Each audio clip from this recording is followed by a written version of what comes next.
What's going on? What's going on, guys? Welcome to another episode of Steven Steele Live. Guess what? I'm Steven Steele, real deal Steven Steele, coming at you live on this late twilight night episode, the extra late show. Thank you so much for joining me, guys, and it is great. I've been enjoying doing these later shows, interspersing with these times, and lately it's just kind of worked out better for me anyway because my workload has been so massive that I'm honestly not even able to get free until now, so it's worked out well. So hello, crypto vampires. Good to see each and every one of you guys. Before we get started, if I could just ask you to smash that like button. It's the number one thing you can do to help more viewers know that we are here. Also, if you're brand new here, I'd like to personally welcome you. You're watching Steven Steele Live. I'm Steven Steele, and we've got an awesome community here. I want you to be a part of it, so don't forget to hit subscribe. Hit on that notification bell. I go live almost every night, and we have the best time here, don't we, folks? And let's see who's active up in the chat here tonight. We got the Hump Deezy. We got Angela. We've got Hector the Dude. We got Diamond Hands Freddy. We've got the Zombie Doge Army. You know it. We got Marie Potter. Good evening. We have got Caleb. We've got Josh Bezos. Josh Bezos is in the house. Donna Tabuki. Welcome, Donna. RW. Who else? Jody. Good to see you, Jody. Sir Rob. Good evening to you. And I think I got about everyone covered so far, anyway, that's active in the chat.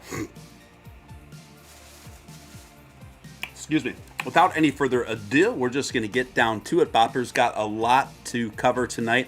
Some very provocative, interesting news that has transpired since we last talked, and we're going to get to all of those things for sure. And you know, we are kind of in a bit of an aftermath, right? After what happened last night, was very alarming to a lot of people. We pretty much saw a complete downturn in the market to the tune of about 20% across the board on average. Now, how is the market behaving now?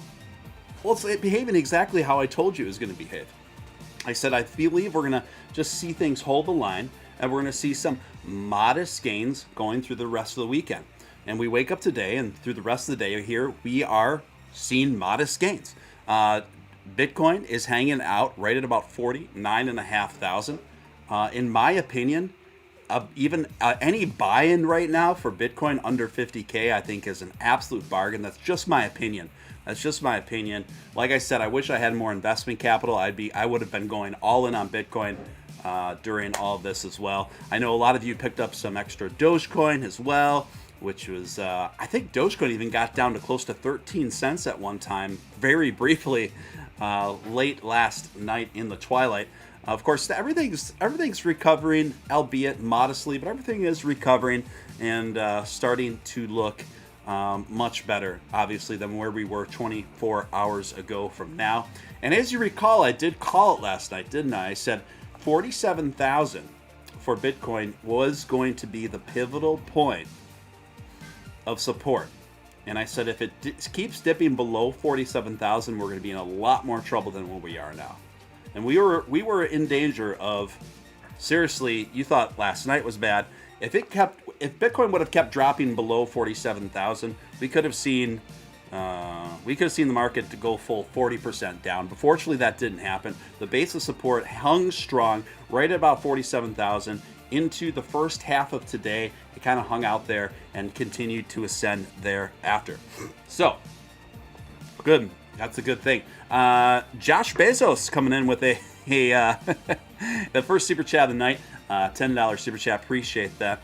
I just realized how phallic my rockets are. Not Jeff Bezos. Okay, buddy. We got the late night comedian in the house. Thank you, Josh. Beto says, buy that safe mood dip. Steve Dip comes with a ticket to Gambia.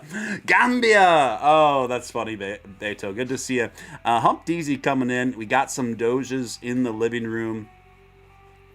Getting it on, and they ain't leaving till 6 in the morning. I really liked the G-Funk era. Hump Deezy, I remember, I think we're probably around the same generation, but I remember when that album came out, And just even that cartoon animation on the cover is just like, wow, what is this? But the G-Funk era, G-Funk step to this, I dare ya. Funk on a whole new level. The rhythm is the bass and the bass is the treble. Folks, that is, of course, none other than the infamous Warren G. Warren G. He definitely had his own style, and he did kind of he kind of would sing too. He'd sing and rap, and he'd do that on a lot of his songs. Actually, he'd do that on a lot of his songs. I'm trying to think of he has one other real banger from back in the day. It's eluding me right now, but anyway. Yeah, Save Moon going through some tough times right now. Save Moon's definitely going through some tough times right now, and I'm not going to kick them while they're down.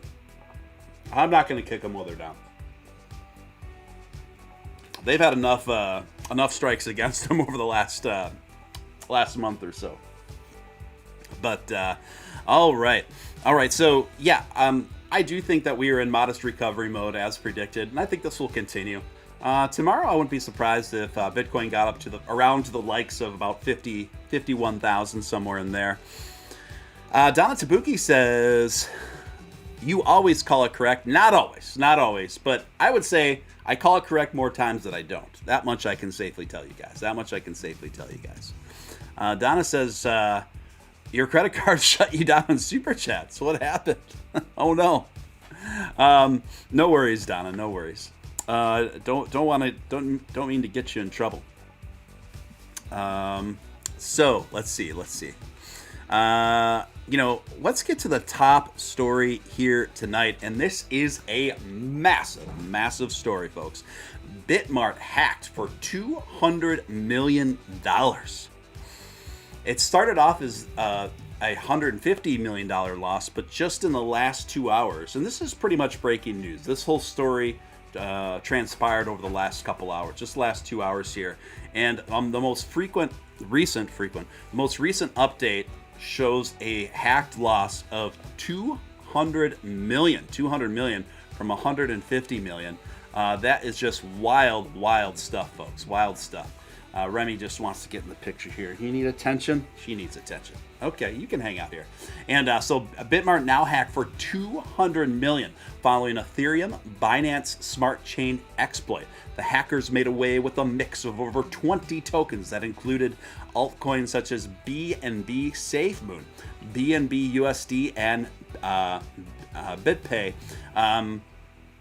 Crypto exchange Bitmart lost nearly 200 million in a hot wallet compromised host over the Ethereum and Binance Smart Chain blockchains. The 200 million Bitmart hack was the first revealed by PeckShield, the blockchain security and data analytics. And that, why can't I pronounce that right now? I'm just having one of those weird brain freeze. Analytics company, sorry, who initially identified transfer of roughly 100 million over the Ethereum blockchain. Further investigation from the team revealed a concurrent hack of 96 million over the crypto exchange's reserves. The hacks made away with a mix of over 20 tokens. So they also stole some baby Doge, some Floki, Moonshot. Oh, Moonshot. Moonshot's actually a pretty decent investment from what I've looked into. That's a DeFi project. Yeah, and then, so here's the official statement released from the Bitmart CEO. He said, "At this moment, we are temporarily suspending withdrawals until further notice. We beg for your kind understanding and patience in this situation." I'm looking up, that's one of three. Let me see what else the CEO had to say. I want to get the full statement from you guys. Here it is. "We have identified a large-scale security breach related to one of our ETH hot wallets and one of our BSC hot wallets. At this moment, we are still concluding a possible methods used. The hackers were able to withdraw assets to the value approximately USD 150 millions. Now it's 200, by the way. The affected ETH hot wallet and BSC hot wallet carries a small percentage of assets on the Bitmart. Small percentage, I guess, if that's your PR, you're going to try to downplay this. I mean, $200 million is a lot of cake, no matter which way you cut it. Josh Randell coming again with a $10 super chat. Thank you, Josh. Appreciate that, man. I just realized how phallic my Amazon Prime logo is. Totally not Jeff Bezos. Okay, thank you, Josh. Appreciate it. Yeah, we got some very sexy music on, guys. Some very sexy music for you tonight. And that's no accident. So, this is a massive hacking. Another thought that I had was how can this happen when you're a public exchange and your security is that shoddy that some 2-bit hackers can come in and clear you out for 200 million on a drop of a dime. I seem to think I wouldn't take off the table the probability that this is an inside job. Many, if not all of these exchanges have insurance policies to help cover this sort of thing. With that in mind, and just how severe the security breach was, I don't think there's any excuse for it, frankly. It wouldn't surprise me if this was actually an inside job. It wouldn't surprise me at all. Zombie Doge Armory says, "Don't hack me, bro." I remember that video. Don't tase me, bro. I remember that. That was from like 2000. That was way back in the day, man. I think it was like 2008 or 2009, somewhere in there. Some college student was kind of disrupting a political speech at a college campus, and then a security guard says, "Don't tase me, bro," and I think he tased him right after. But that's where that initially came from. That phrase. Yeah, so this is major, man. This is a major hacking, no matter which way you cut it. And a lot of people use Bitmart as a alternative to Binance to purchase and transfer BNB. In fact, that's probably the most popular use for Bitmart. I've tinkered around with Bitmart to use it just for that specific purpose. So yeah, I don't know. This is pretty major. Wouldn't like I said again, wouldn't surprise me if it's an inside job. I hope there's some investigations that follow up with this that may give us more answers to it. But the CEO making a statement like that, "Oh, this is just a small portion of our assets." Well, it's not a small portion to the people that are potentially losing their money, losing their investments. So they better cover everyone who lost chunks of their portfolio through this hacking. They better be on it. Speaking of platforms that aren't doing their jobs correctly, Binance US still has disabled Dogecoin from leaving their platform. You can't transfer it anywhere. You can't do anything with it but hold it. That's it. Now, it's funny because they went through this massive PR effort after Elon Musk called them on this very issue to kind of endear themselves to the Dogecoin community. They had this giveaway, and everyone just assumed it was resolved. And Binance made a press release that said everything was worked out and resolved and good to go. But that wasn't really the case. It's still not functional at all. So in terms of, I'm not sure what the international user experience is like, but I can tell you as of this evening yet, Binance US, you still can't do anything with your Dogecoin. You can't take it off. You can't move it. You can't cash it out. You can't transfer it to any wallets. And by the way, this is why I held a Twitter contest a few weeks ago to promote my new Twitter account to help redirect people there, where I said I was giving away Dogecoin, $50 worth of Dogecoin to 5 different people.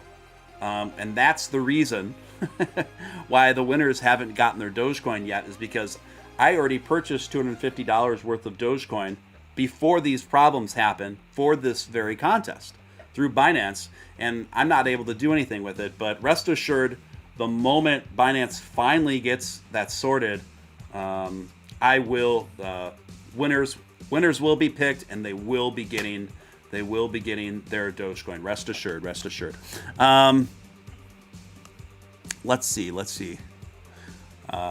Just making sure I'm not missing anything in the chat. Hector says, I need a hero. More like get yourself a cold wallet and get your coins off these exchanges. You know, not all exchanges are equal. Some are much better than others, in my opinion. Some are much more secure and much more user-friendly than others. But yeah, I mean, cold wallet's never a bad idea, guys. Cold wallet's never a bad idea. All right. Well, I think I covered that story enough for now. I might circle back to it in a bit. Next story up here is Akon unveils his own Akon crypto card. I've mentioned this before. I haven't heard much about Akon in a while, but it's back in the news today, which is pretty funny. Akon recently launched the Akon cryptocurrency MasterCard, part of his crypto venture this year. The popular R&B singer revealed the newly created card, which could help the African economy in the upcoming years. According to the official website named after Akon's own crypto, Akon is a digital currency focused on helping business owners, entrepreneurs, and social activists to reach their dreams. So I think it is going to become the official currency in some small parts of the ecosystem throughout Africa for now. It's just an interesting experiment, and I just think it's a funny name. So he does plan on building, Akon still plans on building something called Akon City in Uganda. So, I mean, following his announcements about the Akon MasterCard, Hot New Hip Hop reported that the Senegalese artist shared his plans on building the so-called Akon City in Uganda back in April. So, I mean, very ambitious. It'll be interesting to see how this plays out. I mean, just the fact that there's going to be a place called Akon City is, it's pretty hilarious, guys. It's pretty hilarious. Next article here is courtesy of Benzinga. Mark Zuckerberg's sister, Randy, says Dogecoin killer Shiba Inu has become mainstream. I mean, she's not wrong. In a recent video, Randy Zuckerberg, sister of Mark Zuckerberg, CEO of Meta Platforms, pointed out the sudden flourishing of meme coins in the crypto market. I didn't even know there's room for two of these, referring to both Shiba and Doge. But apparently, there's room for two, she said. Yeah, not much else to tell about the story. I just think it's interesting that she's sitting up and taking notice about regarding the ascendancy and the validation that they're here to stay in terms of the two most popular meme coins. And, you know, technically those are the two most popular meme coins. Of course, we know that Dogecoin is much more than simply a meme coin. Josh Rendell getting the job done, helping keep the lights on over here tonight. Really appreciate it, Josh. Another $10 super chat. Land a SpaceX booster on that like button. Hashtag I hate Elon. Hashtag not Bezos. So yeah, there is a ongoing speculation now if Josh Randell is actually Jeff Bezos. Jeff Bezos. You guys are wild. You guys are wild. Next story. This one comes courtesy of the Indian Express. Elon endorses Dogecoin again. Says it can make DeFi more accessible. Doge, can you handle the dog and that bone, please? DeFi systems aim to provide an autonomous and decentralized option for financial services that are otherwise regulated banks. Elon Musk has once again endorsed Dogecoin over Ethereum, saying Doge can be used to make decentralized finance, DeFi, more accessible to everyone. A very astute observation, might I add. DeFi systems is a blockchain-based form of finance that does not rely on financial intermediaries such as brokerages, exchanges, or any banks to offer services. Such platforms allow users to keep custody of their Ethereum-based crypto assets. Musk was responding to the CoinDesk story on Twitter, and it's perfect because we know who owns CoinDesk. Barry Silbert owns CoinDesk. So CoinDesk actually does some decent writing, but it's all done through very much of a Bitcoin maximalist kind of lens. So for Elon to respond to a CoinDesk article specifically by simply saying Doge is pretty amusing. Yeah, Remy's was being a little bit naughty, being a little bit disruptive. Now I'm sure she's looking for other trouble to get into. I'm sure of it. Musk, who frequently tweets, have added to the digital currencies mania. Musk had once changed his Twitter bio to former CEO of Dogecoin. You guys remember that? It wasn't too long ago, actually. At the time of the writing, Doge is the 10th largest cryptocurrency. I don't think it is now, and I'll tell you why. Folks. Even though the rest of the market was behaving in modest recovery mode, there was one major crypto that wasn't behaving that way, and it was absolutely smashing it, absolutely skyrocketing all day and night, and still is right now. This article is titled Crash. What crash? This cryptocurrency just replaced Doge and Shiba Inu as a top 10 token. Who is this, guys? This weekend, there was some rather impressive volatility in the crypto markets. A flash crash early Saturday morning led to a number of key large cap cryptocurrencies losing a tremendous amount of value in short order.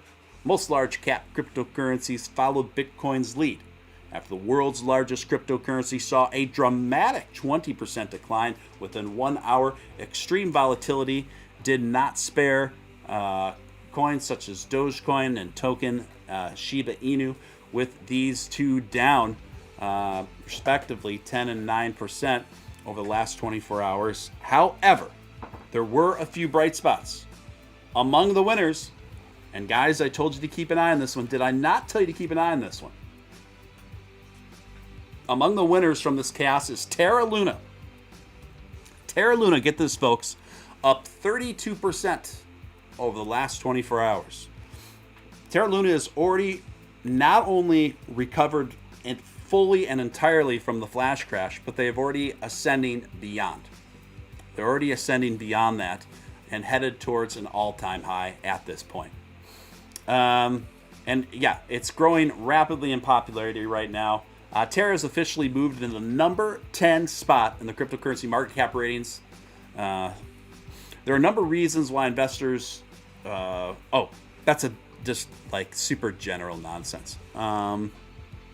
In the case of Terra, a prominent stablecoin ecosystem, investors appear to be enamored with the stability of Terra, as well as the growth potential of realistic use cases with this token, resulting utility generated by Luna.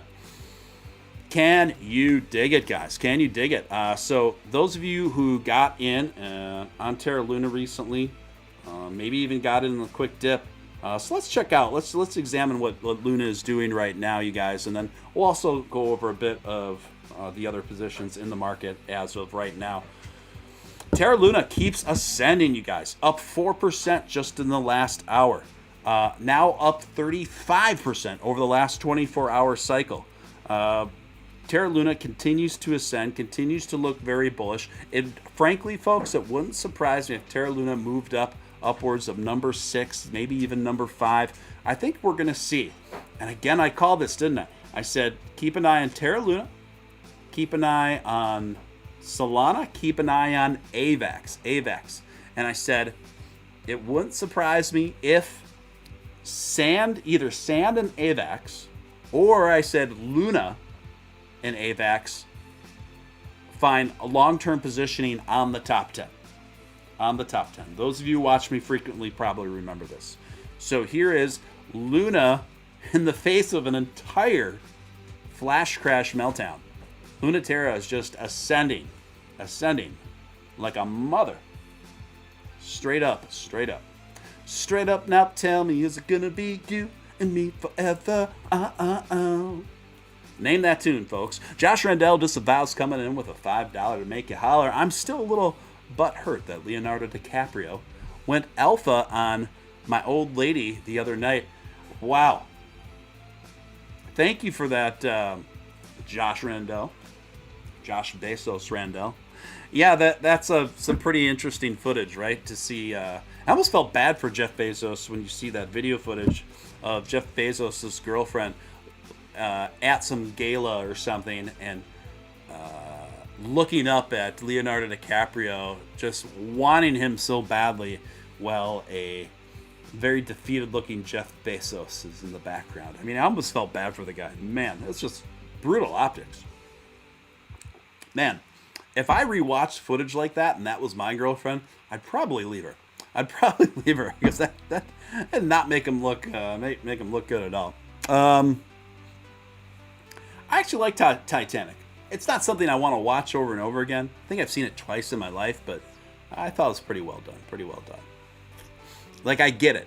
I get why that movie was a big deal for people. Not like my thing, like as far as my favorite kinds of movies, but I get why it was a big deal. Let's see here. Let me readjust my Hollywood square here, folks. Just give me a moment. There we go. A little bit over there. Okay. I think we got everybody caught up in the chat here for now. What you guys are up to. What you rascals are up to. Next story.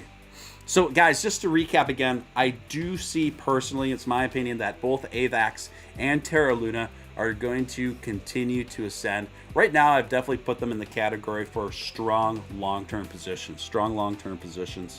Now that they're ascending to the top 10, I don't think we're going to see massive margins on those, with the exception of AVAX could see, it depends how you define massive, but I still think AVAX could see it, it will probably double within the next 6 weeks. But after that, I think, I don't think we're going to see huge, tremendous margins on those two, but I do think over time they're going to yield huge results over time. Cointelegraph. Analysts say Bitcoin on sale after Bitcoin drops well below 50,000. Bitcoin price is dropping back toward monthly lows, but analysts agree that the current range is definitely a buy zone. Investors seem concerned at the emergence of the new variant and hawkish comments from the Federal Reserve. And that's what I said last night, and it was a multifaceted reasoning for what is to blame for the flash crash that transpired. It's basically fudding by politicians and by the Federal Reserve, with a combination of that and a lot of hyperbole and fear and panic surrounding the new variant.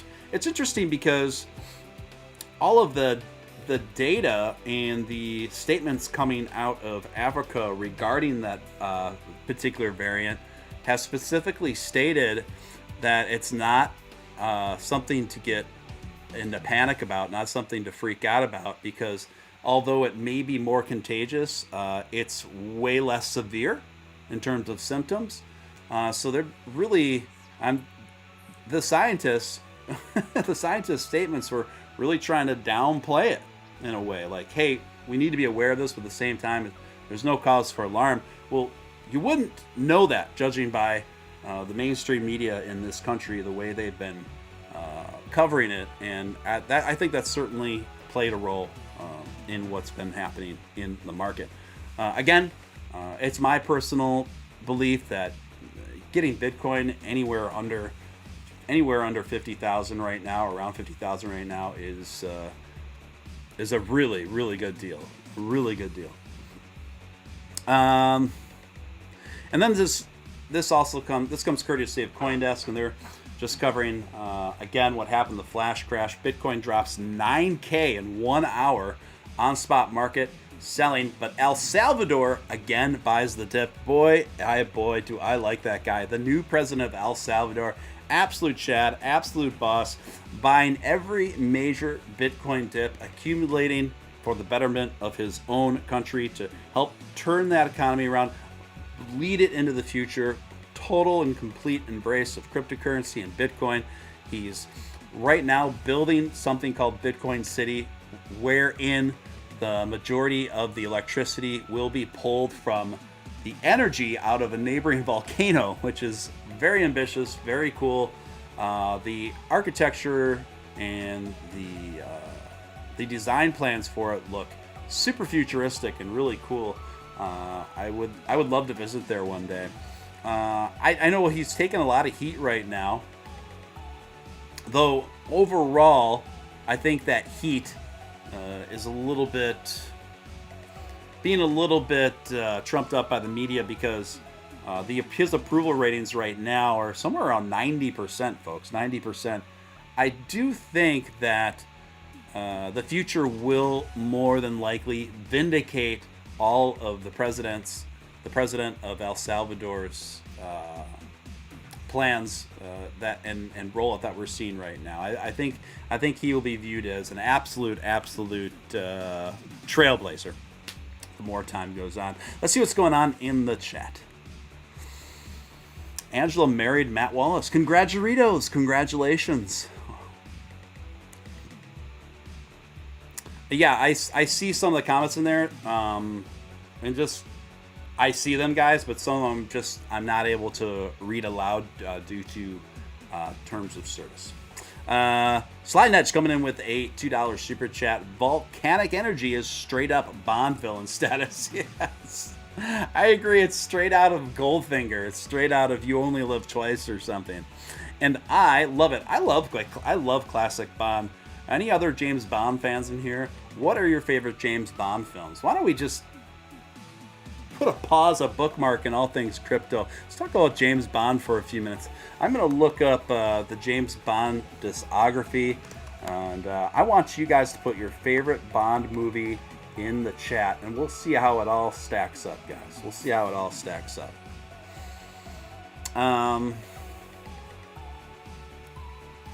Let's see here. I think I've got them pulled up in order from recent to the first. Let me see here. James Bond. Okay. I'm still looking for like a coherent list that I can just read off of. Okay, here it is. I have them in descending order from the first Bond movie to the most recent. And I'm looking through them now because I used to have this in my head, but I need to see the list before I can pick my favorite right now. I would definitely put, Dr. No's the first one. That's 1962. Stylistically, it's awesome. The Bond women are awesome. Of course, it's Sean Connery, who still is my favorite Bond, but I would put Daniel Craig at a close second, frankly. Let's see what's going on in the chat. Press 1 for Bond fans says Sliding Edge. Donna Tabuki picks Octopussy. Why doesn't that surprise me, Donna? You know what's so funny? The campy, sexual innuendo humor that was very acceptable throughout the Bond legacy. You know, naming the movie Octopussy. One of the most prominent Bond girls in one of the films from the past, her name was Pussy Galore. Pussy Galore. And that was just like, oh yeah. I mean, these are films I grew up watching. I grew up watching with my parents, and it was just kind of like, even amongst folks that had pretty conservative sensibilities, this was kind of all just like camp fun and accepted, which is pretty funny. Unfortunately, I don't think you get a Bond film with women's names like that anymore. I don't think you're going to see that again. Let's see. Moonraker. Ooh, Joshua Dell picks Moonraker. That is a very interesting pick. That's one most people wouldn't pick, actually. That's starring Roger Moore. I believe either the late 70s, early 80s. I'd say 79 or 80. I really like Moonraker. Now, Moonraker is definitely more of a camp, humorous Bond film, but I really like it, and I think the aesthetics are compelling. I think Roger Moore did a fine job. Moonraker is good stuff. Definitely one of the most whimsical Bond films. Joshua picked License to Kill.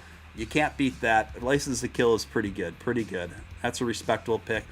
GoldenEye 007 for Nintendo 64. I do remember that game. Diamonds all forever, says Diamond Hands Freddy. Of course, Diamond Hands Freddy is going to pick Diamond Hands Forever. GoldenEye, some interesting picks here. Pierce Bronson. I think Pierce Bronson did pretty good. he kind of is. He's kind of he's probably the most underrated Bond if I think about it. Kind of most underrated Bond. He's not my favorite, but I'd say he's the most underrated. I don't not like him. I like Pierce Brosnan. I particularly like Pierce Brosnan post Bond. He starred in some really really good movies since he stopped being James Bond. I feel like he's like fine wine. He just got cooler the older he got. I feel like he was too suave and clean cut when he was younger. He used to be on the show. So where he got his break, you guys, there used to be this really cheesy detective show in the 80s called Remington Steele. Okay? Not to be confused with your man. But yeah, Remington Steele, and it was really it was really schmaltzy. It was really cheesy. That's where he got his footing. But the older he's gotten, I like that he's just more gray and weathered and just, I don't know, he's just gotten more badass over the years. Let's see who else, what other picks you guys got in here. Another vote for GoldenEye for Hump Deezy. The Doge Who Loved Me. Okay, I see where this is going. Okay, so my favorites are Dr. No. That's the first one, 1962. I also really liked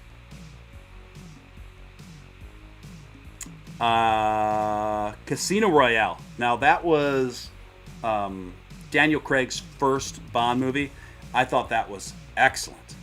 Casino Royale was really tough, man. Really a tough one. And then the one that came out 2 years after that was pretty good as well. It's called Quantum of Solace.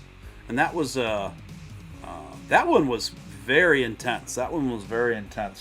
I gotta admit, the more the Daniel Craig films went on, the less interested I became. Skyfall didn't really do a lot for me. That was 2012. Spectre didn't do anything for me at all, although the name is really cool. That was 2015. And then, of course, the most recent, No Time to Die. Haven't seen it yet.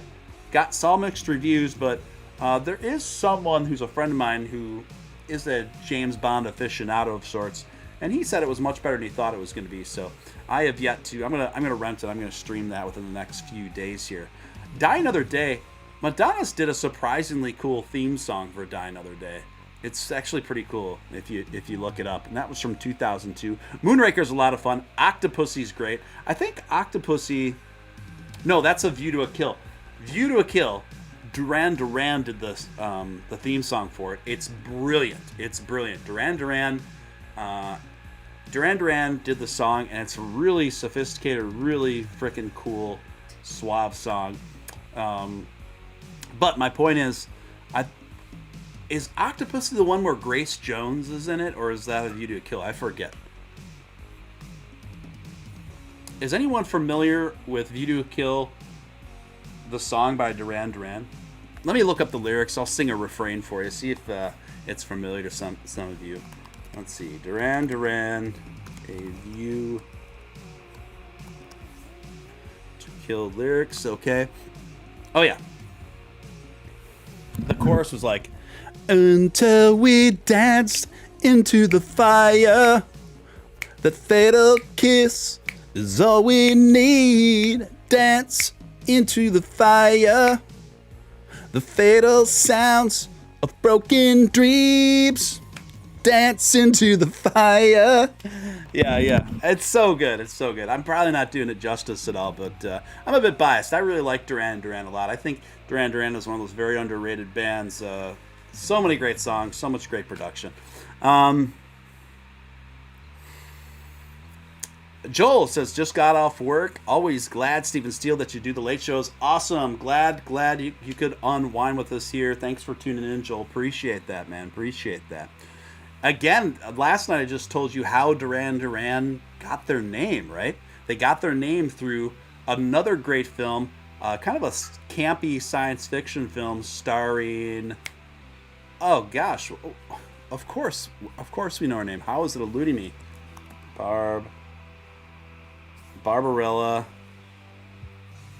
Jane Fonda, of course. It's starring Jane Fonda.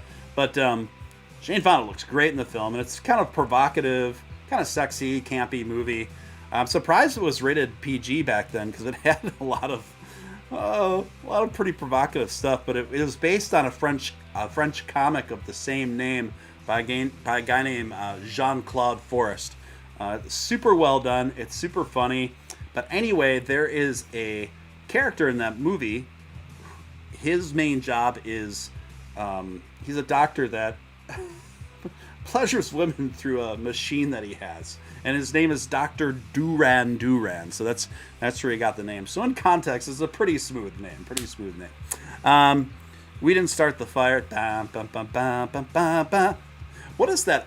Somebody references that song in The Office. I'm trying to think what episode that is. Isn't it like Dwight didn't stop the fire? I forget the context. Anyway. Let's see. My least favorite Bond was Timothy Dalton. Timothy Dalton was right before Pierce Brosnan and after Roger Moore. He was the wimpiest Bond, and he was very suave, but he was too suave. He didn't have any ruggedness about him. He didn't have any grit to him. I hated Timothy Dalton. He's the only Bond that I truly, truly despise. And there's a Bond that only played in one movie. His name was Lazenby. His last name, his first name's eluding me, but he was in Her Majesty's Secret Service from 1969. Pretty good movie in its own right. A lot of skiing, chasing scenes. And it has a pretty intense ending. I don't want to give it away. I don't want to spoil it for you if you haven't seen it. But that's a kind of a funny tale. Now, the reason why Lazenby only played Bond in one movie is because his agent told him, you got to demand way more money to do the next one. And the director and the team of the next Bond film, which ended up being Diamonds Are Forever, 1971, they just looked at him and was like, nah, you're not worth all that. We'll just get someone else. And still to this day, I don't know if he's still alive, but Lazenby always said, that was the biggest mistake I ever made. My agent talked me into this, and it cost me.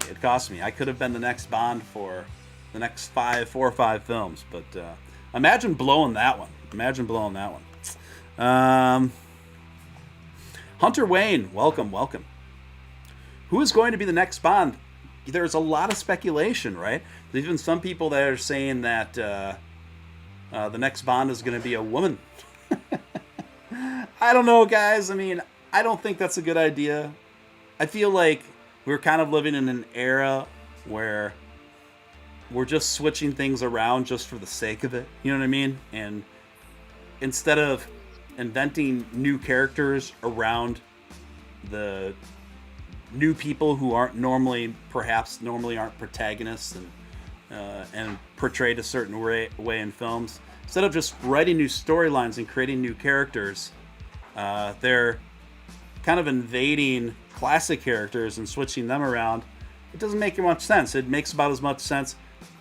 I mean, some people are going to probably take issue with this, but making James Bond a woman to me makes about as much sense as making Wonder Woman a man. It just, I don't know. So we'll see. I don't think at the end of the day, I think they'll flirt with the idea just to make headlines, but I don't think at the end of the day they'll do that. If they do, good luck. You know, that's all I can say. But I do think it should remain in the spirit of the original books, in the spirit of character of the original books. You know, I'm not opposed to. I think it's healthy for a franchise with this rich of history to perhaps toggle back and forth between a more dark and gritty kind of Bond and a more lighthearted, campy Bond. We've kind of seen that same trajectory with Batman as well, where it was a bit more camp, a bit more humorous early on. And then it got super dark with Christopher Nolan's spin on it. Now I think they need to bring it back. I think Batman's gotten way too serious. They need to bring back some of that whimsicalness. I mean, after all, Batman is a comic book, right? And when you make it too serious, you're extracting all the comic book charm and the graphic novel charm out of it. That's just my perspective on it. Anyway, Wonder Man. Tommy Dozar says, Wonder Man. That'll be it. Wonder Man with his lasso of truth. Yes, I can see it now. I can see it now. You'd have to cast somebody. You know what? That could actually be pretty funny. If you turn into kind of a campy comedy, Wonder Man, and make sure the guy that you cast is, you know, pretty eccentric and fabulous, shall I say. I think that could be pretty amusing. Let's see here. Anything else to add to this? Did anyone see, by the way, did anyone here see the new James Bond, the latest James Bond film? If you saw the new James Bond film, let me know how it is in the chat. Let me know how it is in the chat, because I'm curious. Let's see here. I'm still thinking about Wonder Man. Oh, that's good. That's good stuff. Now, as you recall, last week I covered a movie that came out that was coming out. I covered the trailer because the trailer was just so ridiculously bad. Called Santa Inc., starring a stop-motion holiday feature starring Seth Rogen and Sarah Silverman.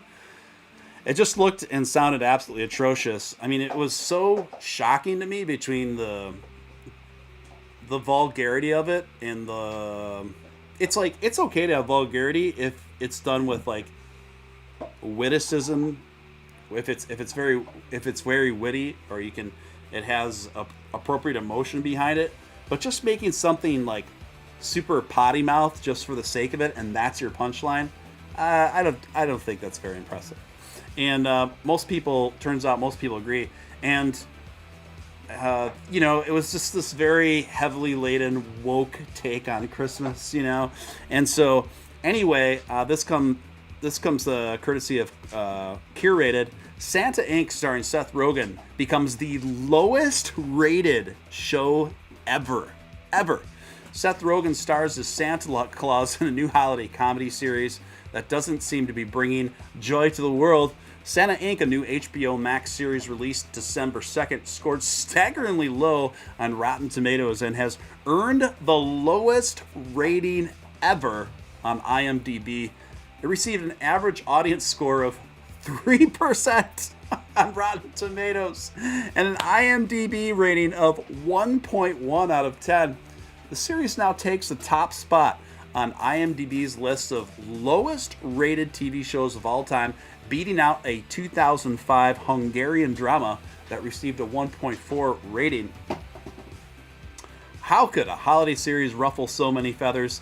Well, Santa Inc. plays homage to the classic stop-motion Christmas movies like Rudolph the Red-Nosed Reindeer. It's far from a family-friendly show. I personally really like the old-school stop-motion Christmas movies. There's something super magical and wholesome about them. Whether it's Rudolph the Red-Nosed Reindeer or a few others as well. I really like the vibe of those. And so to see the similar aesthetics of that, but with like terrible casting and a terrible script, is just a very confusing dynamic, to put it mildly. The show is full of raunchy and satirical jokes on hot-button political and social issues that have undoubtedly caused a strong reaction with some demographics. Seth Rogen took to Twitter to address the reaction to the show, saying, "We really pissed off tens of thousands of white supremacists with our new show." Okay. That's a pretty convenient cop-out, right? He probably saw, inevitably, a few pretty, like, tasteless comments under the YouTube trailer, and has tried to write off. It's just like a convenient excuse. There hasn't been one good review on this film anywhere. So you mean to tell me that everyone who doesn't like your woke Christmas movie is that? Okay. Anyway, I'm enjoying watching Seth Rogen kind of have a meltdown on Twitter, because I personally just find him increasingly insufferable over time. Do you know who's the real hero in those old school Seth Rogen movies? Jonah Hill. Jonah Hill is brilliant. Jonah Hill's great. Jonah Hill's actually genuinely funny. I love Jonah Hill. He did a fantastic job. What does Seth Rogen do aside from laugh like this? Dude, weed, bro. That's like his whole shtick. It's been his whole shtick for like 15 years. And now he sells like bong vases on his Twitter. Overpriced bong vases for like thousands of dollars. Like, yeah. Oh, yeah. I'm Mr. Heat Miser. And who remembers the Heat Miser and Freeze Miser duet? And the Mr. Freeze was made in the likeness of Dick Van Dyke. I'm going to look up that song. I'm Mr. Heat Miser. Lyrics? Sure. Oh, yeah. You guys ready for this one? I'm Mr. White Christmas. I'm Mr. Cool. I'm Mr. Icicle. I'm Mr. 100 below. That doesn't really go. That's not really what I was expecting. I was expecting something to. I guess it's pretty hard to find a word that rhymes with icicle. Friends call me Snowmeister. Whatever I touch, it turns to snow in my clutch. I'm too much. That's pretty cool. That's cool. Now let me read a refrain from when the Heat Miser comes in. He's Mr. Heat Miser. He's Mr. Sun. He's Mr. Heat Blister. He's Mr. 101. That's pretty smooth. They call me Mr. Heat Miser. Whatever I touch starts to melt in my clutch. He's too much. I never want to know a day that's under 60 degrees. I'd rather have it 80, 90, 100 degrees. They call me Mr. Heat Miser. Whatever I touch starts to melt in my clutch. I'm too much. But I have to listen to it to get the rhythm and the cadence of those lyrics, but that was that. Now that's a well-done Christmas movie. And that's why we're still talking about it today. Most everybody remembers it. Most everybody has fond memories, right? Let's see what you guys think in the chat here. Island of Misfit Toys, the Island. What about the Island Boys? Are people still talking about the Island Boys? Are people still hiring the Island Boys for their cameo appearances? I don't know. I know Robbie the Dogecoin Dolphin hired the Island Boys for a cameo.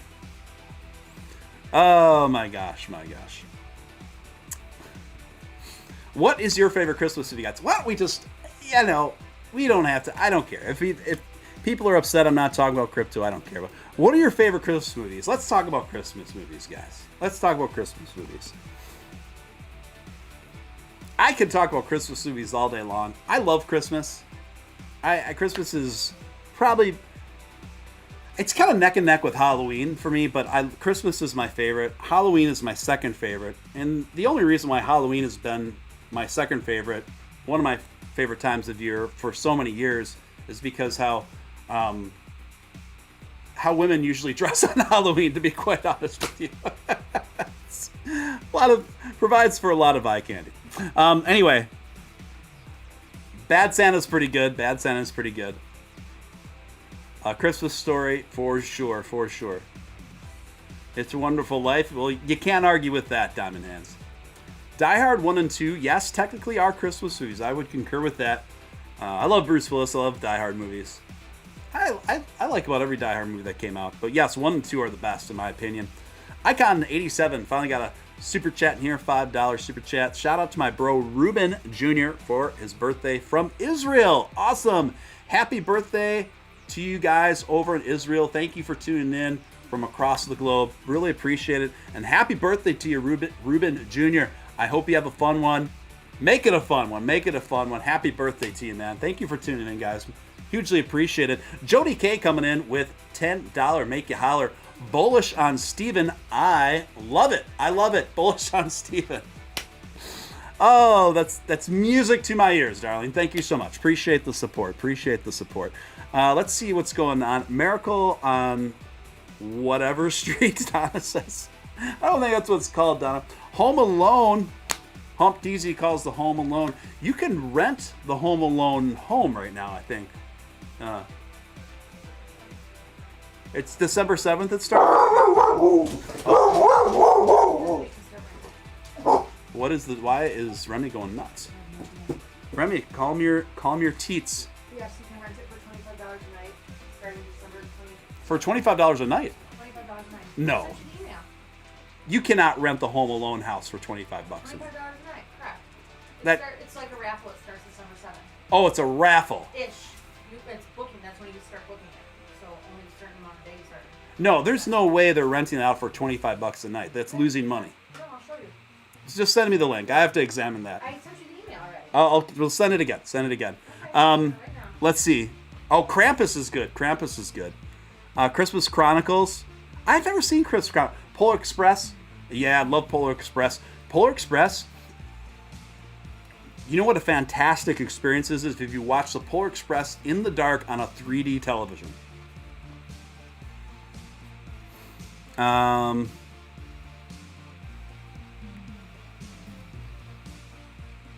It's okay, Remy, says Zombie Doge Army.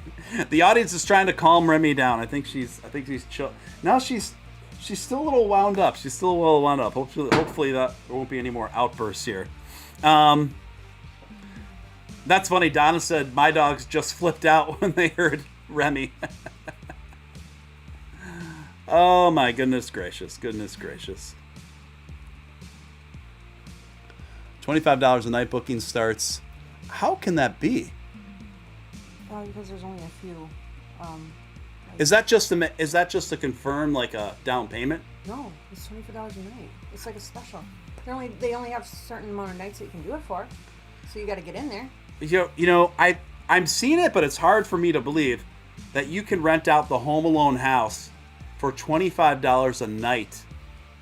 I'm seeing it. I just don't believe it. It just doesn't make any sense to me. That's like literally losing money. Now, is it you're renting one room in the house? Whole house. You're losing money. Not necessarily. Yes, necessarily. That doesn't even cover utilities in a home that large in Evanston, Illinois. Anyway, we'll examine this more later because I just cannot believe that you can rent the Home Alone house for $25 a night. I see it. I'm reading it. I just can't believe it. Grandma got ran over by a reindeer walking home from our house Christmas Eve. You may think there's no such thing as Santa, but as for me and Grandpa, we believe. Right? I think that's how it goes. Is Rock Lobster in here? I didn't see him. Well, it's only for one night. Only one person, only one family gets to do it. It must be like a contest. Yeah. Yeah, I knew there was a caveat there. It says this is not a contest. Guests are responsible for their own travel. It's only one night. I don't know. We'll have to look at it. It's a promo I saw that, Steven. Okay, so Angela saw it too. She says the promo. Okay. Steven, when Doge Dash? What are you asking? When Doge is going to ascend again? In due time. In due time.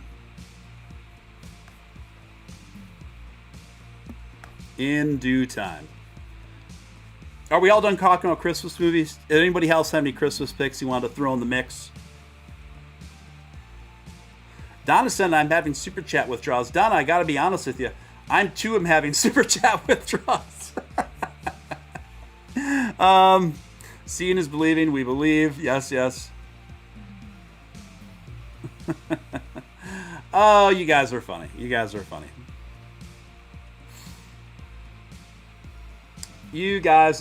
No comment there. Frosty. Is that a movie, Frosty?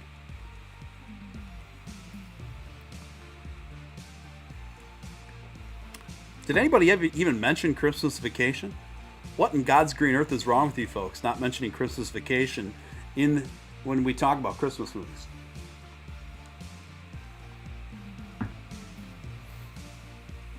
Man, I'm excited.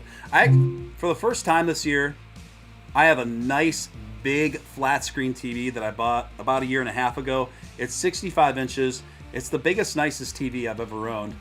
And I got it mounted on my wall to my left right here. But I'm looking forward to watching those classic Christmas movies on that TV. For sure. The Snowman. His lips are sealed. What? That sounds like some Hallmark Christmas movie stuff right there. Oh, what is going on? Frosty the Snowman, duh. I like Gremlins. I consider Gremlins actually a Christmas movie as well. I think Gremlins is a Christmas movie. I love Gremlins. I love the theme song. I used to have the Gremlins theme song as my ringer for a while. Dun dun dun dun dun dun dun dun dun dun dun dun dun dun dun dun dun dun. Dun, dun, dun, dun, dun, dun, dun, dun, dun, dun, dun, dun, dun, dun. Yeah, it's pretty cool, and that goes off in the supermarket line. Planes, Trains, and Automobiles, that does qualify as a Christmas movie. I give that one 2 paws up. Way up. No, seriously though, great movie. Planes, Trains, and Automobiles is a great, great movie. Yes, it's great, great, fantastic. I love, honestly, I didn't think, John Candy could do no wrong. Anything John Candy was in, I was about it. I was about it. The last movie that I think that he did was called Canadian Bacon. Really funny film, really good film.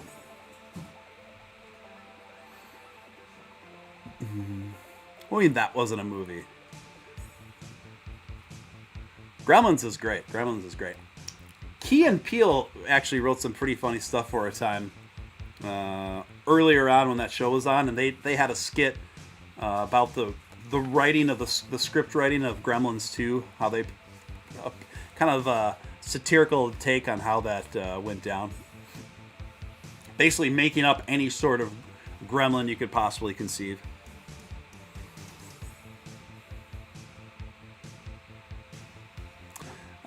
Join Forte Global Trading. Sounds scammy to me, Caleb. Be careful. It definitely sounds scammy to me. Edward Scissorhands. Does that qualify as a Christmas movie? Sure. Why not? There's a lot of snow in it. I love Edward Scissorhands. Brilliant soundtrack, by the way.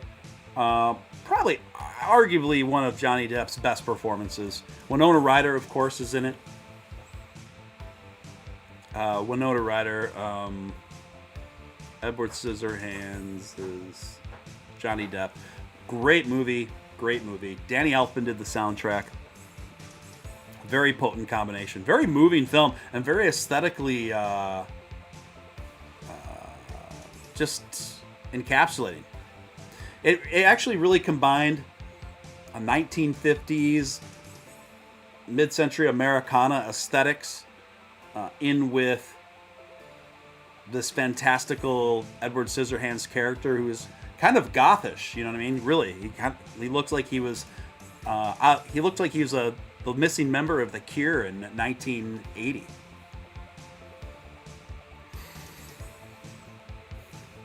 We know Donna likes Johnny Depp. We know Donna likes Johnny Depp for sure.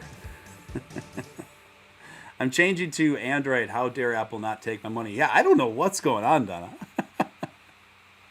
Remember when Edward Scissorhands became a hairstylist for the ladies in the neighborhood? He's like, and he worked his magic. I know that there was an infamous adult movie titled Edward Something Else Hands. You could use your imagination, folks, but yeah.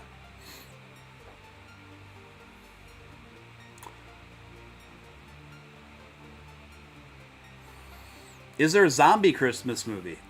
Good question. Good question. I feel like there should have been, right? I feel like there should have been. I can't think of one, but I feel like that should happen. That should have happened by now.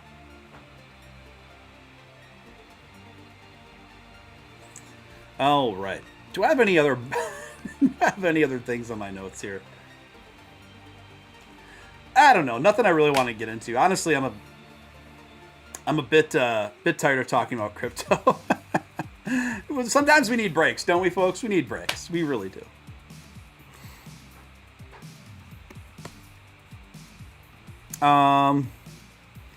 Yeah. What's going on, Pro the Doge? What's going on, man? Yeah, so I'm looking forward to all the Christmas movies this year, guys. Actually, I will post about it tomorrow on Twitter. But I have done a rendition of the classic A Little Drummer Boy, and I'm going to post a link to that song. Actually, if you even just look up on Spotify, if you just look up The Little Drummer Boy by Ice Island, I think I think it's pretty cool. I'll just put it in the chat for you guys, the name of it. So yeah, I did kind of a modern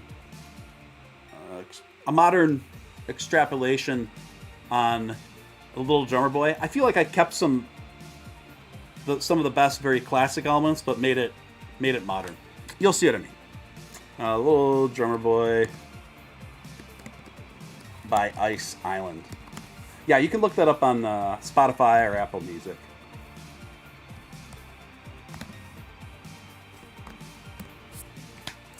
But feel free to check that out.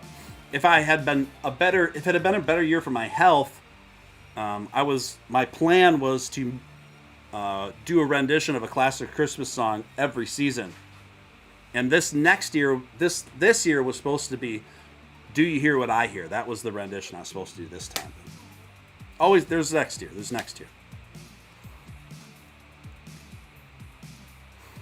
I'm sure that's not the real Pro the Doge. I don't think he'd give himself that moniker. I don't think he'd give himself that moniker. Sleepy Random, what's going on? We need a Doge movie that has the Doge run around like Alf. Alf was funny. Hey, Willie! I think we need a Doge Christmas movie. That seems to like really lend itself. Doge Christmas movie seems to be a logical course of action. I really like the drummer off Step Brothers. Yes. Step Brothers is great. We were just talking about the greatest comedy movies. I think, was that last night or the night before? And Step Brothers was definitely came up. Yeah, Ice Island is me. Yes. That is my current main music project. Yes, that's me. And I'm getting ready to release a follow-up single after not putting anything out for a long time. So that's going to be coming out very soon.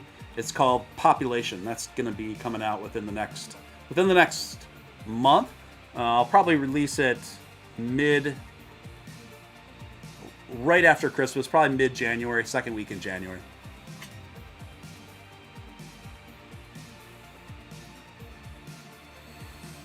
Hello, Josh, you're my best friend. Okay, bye. Okay, buddy. Sometimes I don't know what to make of the comments, guys, you know? Sometimes it's like, what am I supposed to do with that? Oh, my gosh. Well, guys, I want to thank you guys for hanging out into this late one here. I hope you had a good time. I know I did. And sometimes it's good just to talk about random stuff, isn't it? Jingle All the Way, I actually really like. Best Christmas movie, so Sleepy Random. You know, it on its face, I mean, it is kind of a campy, cheesy family movie, but it's actually very good. You know who else makes that movie really good is Phil Hartman. Rest in peace. He's not alive anymore, but Phil Hartman was a very underrated, incredibly talented actor and comedian.